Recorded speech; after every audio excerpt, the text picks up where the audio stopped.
Hi, I'm going to read Buffalo, Fluffalo, and Puffalo. One sunshiny, bright prairie spring day, Fluffalo did things his usual way. First, he munched all the grass he could possibly eat. Then he called for his friends with a buffalo pleat. All morning they frolicked and rollicked and played. And at noontime, Fluff napped in the cool prairie shade.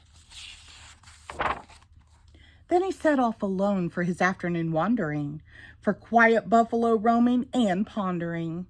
And after the sun reached its farthest point west, Buffalo Fluffalo lay down to rest. But just as dawn cast its first light in the sky, old Buffalo woke to a loud welling cry. Wah! Wah! Wah! Stop that, Fluff grumbled. I should be dreaming. Desist from that terrible shouting and screaming. To Buffalo Fluffalo's surly dismay, the wailing got louder as dawn turned to day. What could that be? Huffed tired old Fluffalo. I've said it before. I've had enough-a-lo. Wah! So grumpy old Fluff looked around and around, furious and curious about the source of the sound. Wah! Wah! Wah! Wah! Just then he was met, to his greatest surprise, by a pair of the tiniest, shiniest eyes. Wah! Wailed the thing, all shaky and mad, and old Fluffalo knew things were suddenly bad. Wah! I've heard about these, thought gloomy Fluff.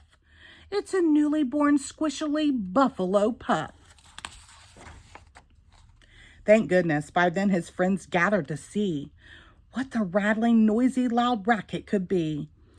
I don't like this thing, Fluff announced with a snort. It's all yelly and smelly and squiggly and short. But just hearing Fluff's voice, Puff hushed to a peep, and the little new calf fell sweetly asleep. Prairie Dog sighed, and Ram gave it a smile. But Buffalo Fluffalo filled up with bile. What does it need? Fluff huffed with alarm. Does it play? Does it talk? Does it mean us all harm? I don't think it needs much, said mangy old crow, except time to learn and to try and to grow. And with that, Puff sneezed with a weaselly toot, a chewy.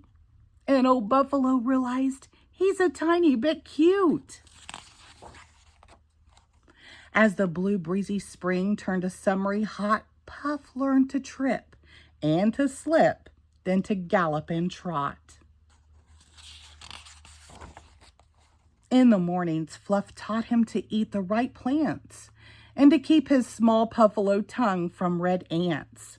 And when the friends gathered to romp and to play, little Puff was too small to get much in the way. Then at high noon, when Fluff lay down to rest, Puff snuggled right up in the crook of his chest.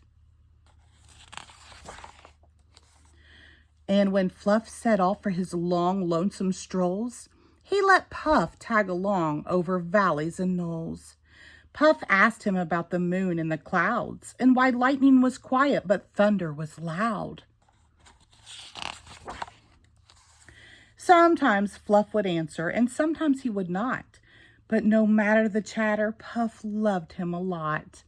And even though Fluff often slowed down his stride, he knew life was better with Puff by his side. The end. Thank you.